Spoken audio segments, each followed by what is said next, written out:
The mid to late 90s was a pivotal time for video games. Console hardware was advanced enough for detailed 3D graphics and environments, and as such, many games and series that wanted to continue would have to adapt to this new dimension and all its possibilities. This was the case for Nintendo's F-Zero, to an extent. As the Super Nintendo title was already familiar with the Z-axis, the question for a sequel on the Nintendo 64 wasn't how to create a game in 3 dimensions, but what more can be done with this new technology to make even faster and more challenging futuristic racing. In 1998, they had their answer, F-Zero X, which took the mechanics established in the first game and shifted them into overdrive while adding more racers, more ambitious tracks, more dangers, a whole lot more speed, and it was mind-blowing. So with introductions out of the way, this is F-Zero X, a high-speed, heavy metal race for glory.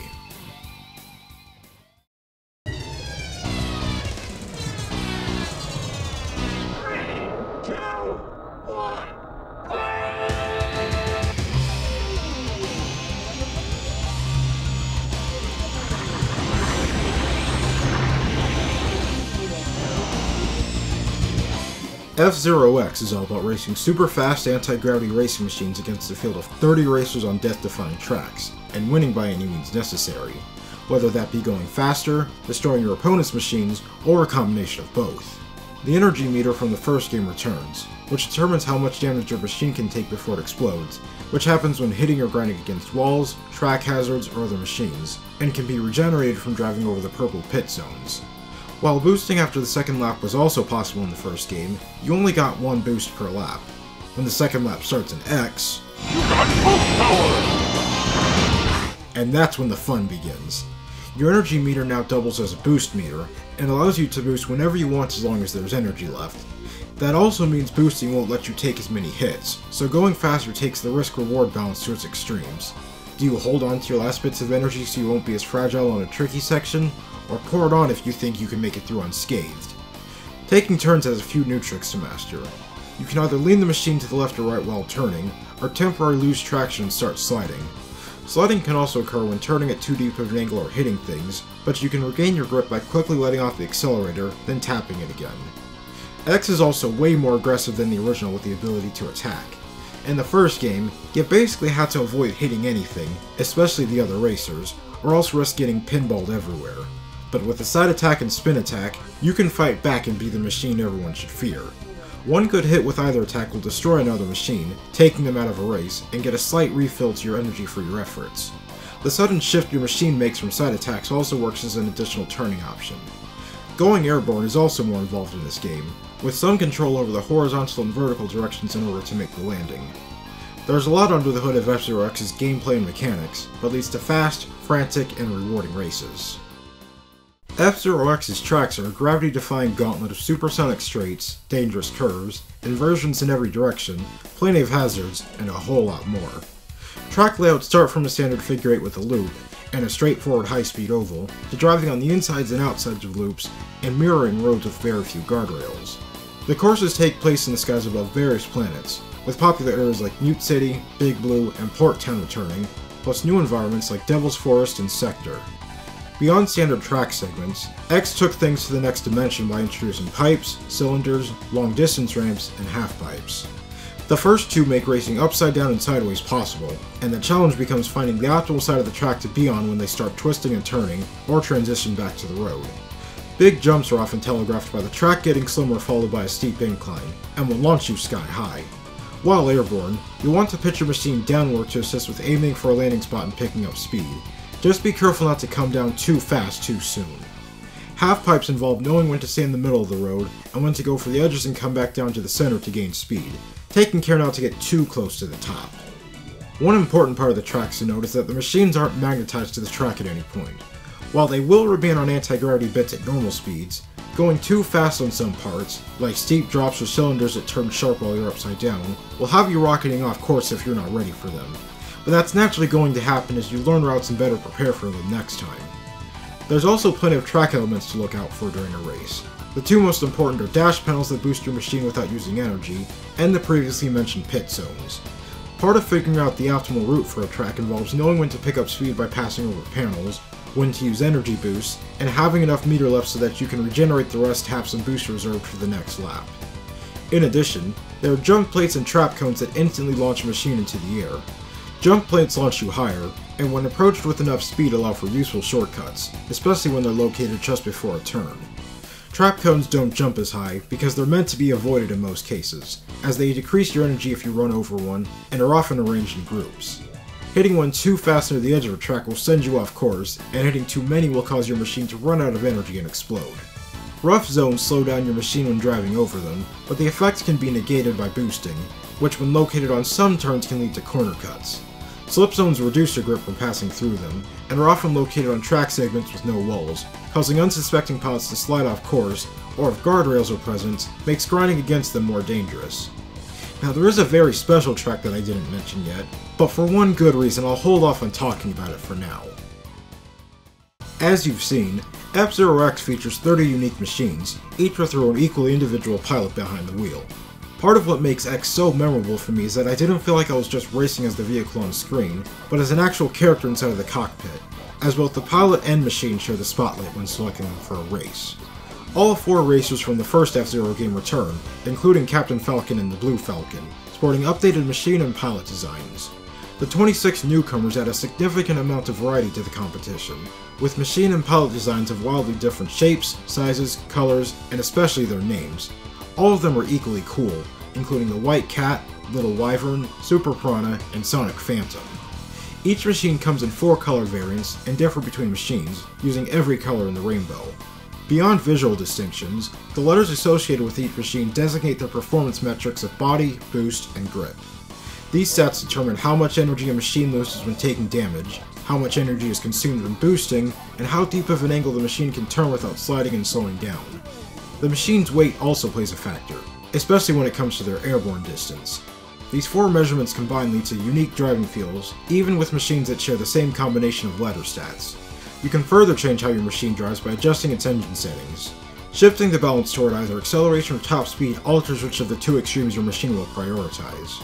Higher acceleration means the machine hits a baseline speed much quicker, but has a lower top speed as a result, and higher top speed means it takes longer for machines to regain speed, but can go a lot faster.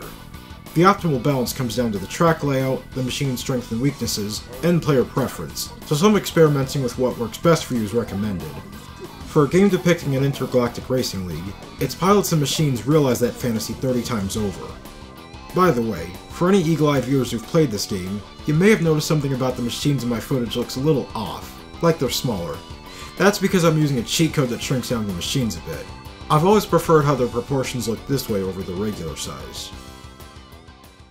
Racing games have always been a great way to show off the horsepower a console is capable of, which F-Zero X did for the Nintendo 64.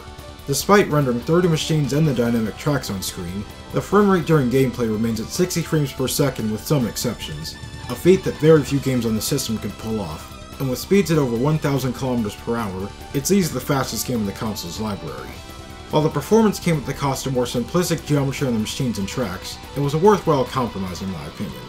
That's not to say the game's art direction doesn't deserve credit. Everything is colorful, easy to see during races, and has enough detail to look gorgeous as it all smoothly zooms by. I especially like how the machine's thruster exhaust dynamically changes color between normal racing and the 2 types of speed boosts. The 2D illustrations for the pilots still hold up after being compressed into sprites, and look like they came right out of a 90s comic book. I also appreciate the different fonts and stylings used for every pilot's name on the settings screen. As for the music, I didn't think I was the type that would enjoy some metal every now and then, but X opened my eyes and ears to the genre, and I can't help but break out the air guitar whenever I listen to this game's soundtrack. Every song has shredding electric guitars, synths, and drum samples that perfectly match the pace of the gameplay. The iconic Mute City and Big Blue themes from the first game return, accompanied by new and equally memorable compositions for the rest of the tracks. The songs are so well done that they deserve to be played with real instruments and made into an actual album, which in fact happened, and it's just as good as you might imagine.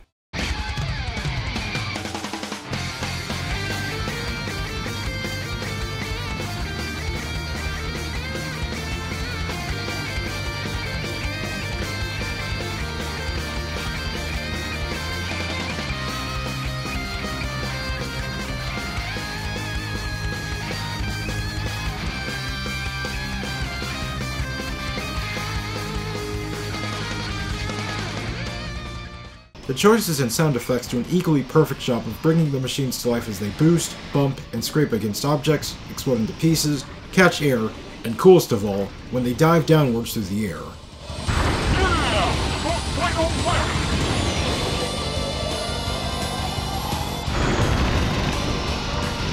The final quality that brings this intense presentation together is the energetic announcer voice, whose one-liners are some of the best I've heard in a racing game. There's also the pilot's screams of terror whenever they fall off course, which probably sound a lot like the player does in those moments, with one clip for the gentleman,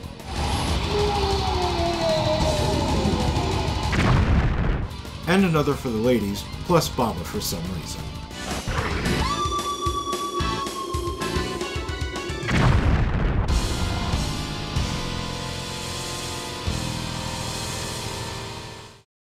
X has quite a bit to do in terms of modes, the main attraction being GP Race. You'll complete them playing card-themed cups of 6 races each, earning points at the end of each race you finish, and have a limited number of retries to make it through to the end. Naturally, the goal is to come in first in total points, but there's more than one way to get there beyond just winning every single race. After the first race in a Grand Prix, you'll notice that there's a racer that's identified as your rival, who is either the pilot who's currently first in the rankings, or right behind you if you're in the lead.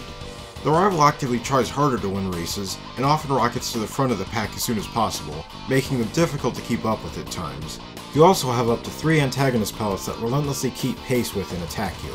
To literally combat this, taking out the rivals and antagonists whenever you have the chance is an important strategy, as any pilot who retires doesn't earn any points for that race. This means you don't have to come in first all the time, which is helpful for tracks that you're weaker on, so finishing at a lower place will suffice. Should you retire in any race, you'll lose a retry, and running out before finishing a cup results in a game over. While spare machines are limited, you can gain more of them by taking out racers, designated with stars on the screen, with 1 extra life gain for every 5 KOs. Taking the top spot on the winner's podium at the end of a Grand Prix is capped off by an award ceremony featuring a quick comment from your pilot and their face in fireworks. Each cup can be played on 3 difficulty levels, and completing them on different difficulties adds X marks on the cup select screen. The more X marks you earn, the more unlockables become available, which include more machines, more tracks and Grand Prix cups, new title screens, and the Master difficulty. You can always get a feel for how much harder races will be on each difficulty by checking out practice mode. If you're the record-setting type, there's Time Attack, where you can set your best times at every track, and compete against staff ghosts after your first try. If you're particularly proud of a given run, you can save it as a ghost, though you can only have one saved at a time.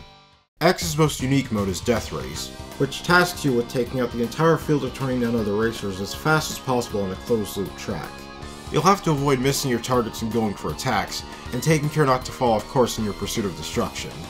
There is one unlockable I'd like to draw specific attention to, and that's the X Cup.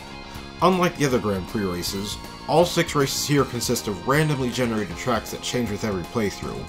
The track layouts aren't as complex as some of the GP tracks, but make up for it by offering new combinations of track textures, background environments, and music that keep things fresh.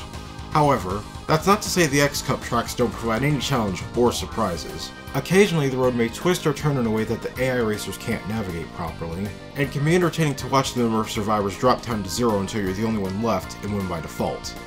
The fun of F-Zero X can be shared with 3 other players in Versus Battle, which may reduce the number of racers down to 4, but still has plenty of high-speed thrills. The winner is determined by whoever comes in first, or is the last pilot standing should the others explode or fall off.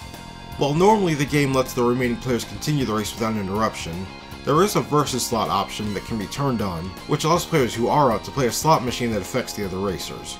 Getting a bingo with all matching icons can instantly empty the other player's energy meters, and either bring a sudden end to the race, or a very fragile rush to the next pit zone or finish line.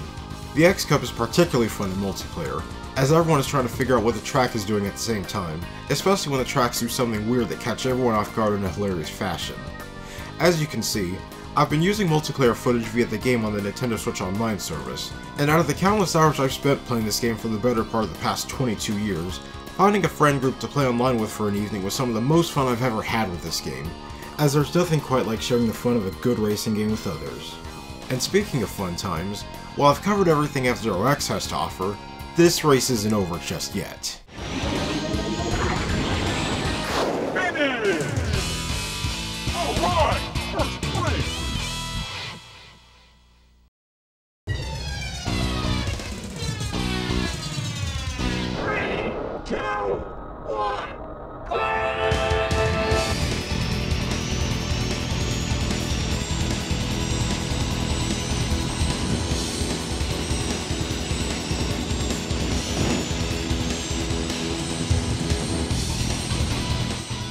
This may seem familiar, but don't a few things look and sound different? This is the F-Zero X expansion kit, an aptly titled expansion for F-Zero X that came out in the year 2000, and was an exclusive to the short-lived Nintendo 64 DD add-on hardware, both of which only released in Japan. While normally the ability to play this requires additional hardware and software, like the disc itself which I have right here, a cartridge port ROM file is out there that allows the game to be played on emulators and flashcards, so I can play it on my North American Nintendo 64. The expansion kit adds new tracks, new machines, new music, like this metal rendition of Mario Kart 64's Rainbow Road theme, which plays on the remake of the iconic track found in the Joker Cup, a machine creator, and a track editor, making this the definitive F-Zero X experience. As for the new machines, they come in two varieties, custom machines that you can build, and special machines exclusive to a few pilots. By going into the Create Machine mode, you can create original machines by swapping out cockpit, body, and wing parts. While the parts automatically determine the machine's weight, you have some choice over the machine's performance letters, and the game will regulate your stats so you can't have an A in all three categories. Further customization is available with stripes, stickers, and color changes on the body, stripes, machine number, and windshield. While the buildable machines do share a similar frame, the interchangeable parts and paint colors help with a variety. Custom machines have to be saved to a pilot, which replaces the one used in the base game, and also adopts that pilot's machine number. Just give it a name that's no longer than 8 characters, and it's ready to race. I think my Mach Rider looks something straight out of Hydro Thunder. In addition to custom machines, there is also 3 new Super machines for the Blue Falcon, Fire Stingray, and White Cat, which boast improved, unique stats that can also be swapped out for use in races. These also come with a new set of paint colors and new artwork for their respective pilots. The tracks in the new DD1 and 2 Cups throw even more challenges your way, and the first one wastes no time giving you a taste of what to expect from all of them. There's way more attention-demanding sections, sudden jumps, fields of cones and slip zones ready to throw you off course, and way fewer walls on tricky corners and long straights. The expansion kit's course designers were undeniably devious for making these, and I love them for it. But if you think you could come up with something better, the course edit mode gives you the tools to do so. In short, tracks are created by setting points, and the game connects points with basic track segments to determine the layout. From there, you have full control over how the road will twist, turn, loop, and invert, plus adding track elements like pit zones, dash panels, and obstacles. Other track types like tunnels, pipes, and cylinders can also be interchanged with segments. Selections of track textures, environments, background objects, skybox, and music will put the final touches on your course. While the game actively shows you the route the machines will navigate through your track, at any point you can give it a test drive to make sure you can make it through during normal gameplay, like the series of loops that I accidentally put too close together, but kept them this way since the game allowed it. When your track is ready, give it a name to save it to a file, and you can select up to 6 tracks to play on the special Edit Cup. The degree of freedom you have in the track creator for a game like F-Zero X is quite impressive, and to me it seems like your imagination is the only limiting factor. While sharing custom tracks isn't the most feasible with the expansion kit, thanks to the efforts of fan modding and emulation communities, its track creation tool was reverse engineered into a standalone application called the F-Zero Execution Project, which allows creators to build and replace any track in the game with their own, and patch them in as custom ROM files to play. Naturally, this tool has allowed for complete track packs by talented and/or conniving creators to truly test your racing skills, like the one I'm playing called F-Zero X Legends. It goes to show just what kinds of fun X allows for when its gameplay and mechanics are combined with liberating track designs.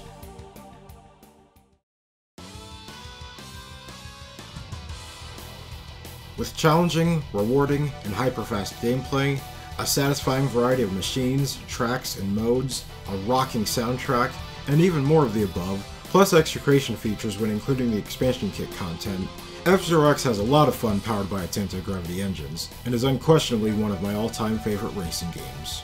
Making the transition from Mode 7 to full 3D racing was no easy task, but one that Nintendo met firing on all cylinders, and succeeded with literal flying colors. It's a classic that still holds up, and raised the bar quite high for whatever 3D follow-up would have to pull off to live up to its legacy, but that's a game for another time. As always, this has been fun, and I'm already looking forward to covering another amazing racing game. So I hope you'll check out what I've got in store for next time, and thank you for watching.